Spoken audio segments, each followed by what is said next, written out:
Guys, welcome back. We are in session 4. Quick poll. Who is feeling more confident about the fundraising process for their mission trip than they were at the start of this course? Hopefully everybody has found their faith levels rising and themselves feeling more equipped and ready to take on this task. Well, today we're going to be getting into the subject of making the ask. You've got your meeting set up, you've got things scheduled at this point, we're pretending, and you're going to be sitting before somebody ready to share this vision that you've got for this trip that you're going on. So we've got a bunch of information and things to share with you today about how to make that ask really effectively and how to give people great opportunities to get behind what it is that you're doing. Before you enter a meeting, whether it is in person somewhere or online, we want to encourage you, take the time to pray.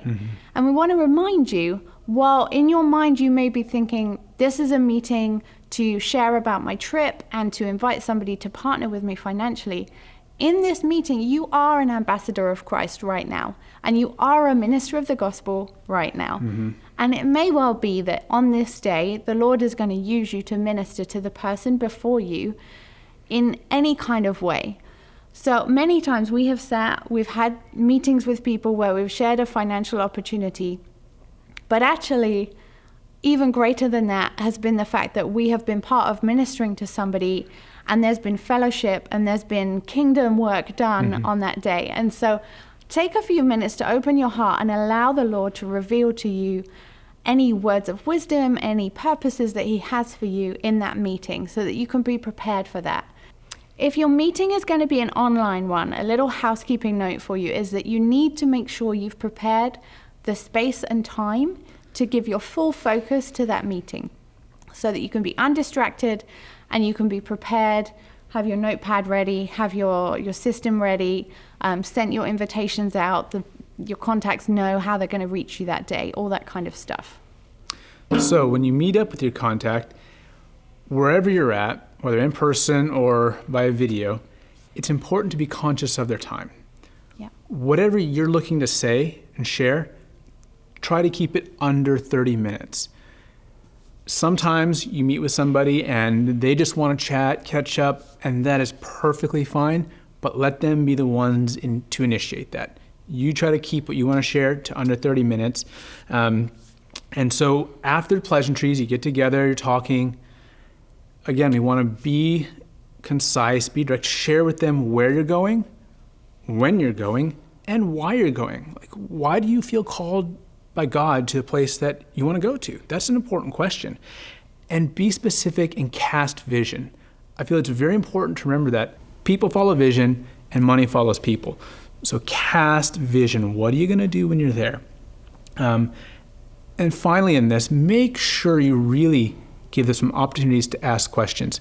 Sometimes it's really easy to just go through your little pitch and the person feels left out because they haven't had the opportunity to engage with you, ask the questions, and understand some things. So at the point where you've cast the vision of what you're doing, you're now ready to share the cost of the mission trip that you're going on and how much you already have raised, along with what you have left to raise. And after sharing that with the person that you're meeting with, you're going to then invite them something along the lines of, hey, you've heard what it is I'm doing. I now want to ask you, would you consider praying about financially giving to this amount remaining that I have to raise? And then stop talking. Be quiet. The chances are you're going to feel like, I just got to keep going because I just asked this person for money, and you're going to want to fill the silence and the space. But at this point, you really need to stop and allow the person to process and respond in their own way. Now, because when you made initial contact with this person and you mentioned finances, it may well be that they've already thought about this, they've prayed about it, and they already know that they want to give. Maybe they've even donated. But if that's the case and they've got all their stuff organized, then you're ready to thank them or give them the giving information that they need to be able to give what they've already decided they want to do. If that is not yet the case, this is where you're going to thank them for considering, and you're going to arrange to follow up with them. So you're going to let them know, hey, I really appreciate your time today and the fact that you're willing to pray about this. Can I call you again in 3 or 4 days? Will that be a good time frame for you, for me to call you back and just find out where the Lord is leading you? And if you feel you need to offer hey, remember there's no obligation in this, feel free to say that too. But make a specific time frame that works for your contact to call them back and follow up on what the Lord has led them to do.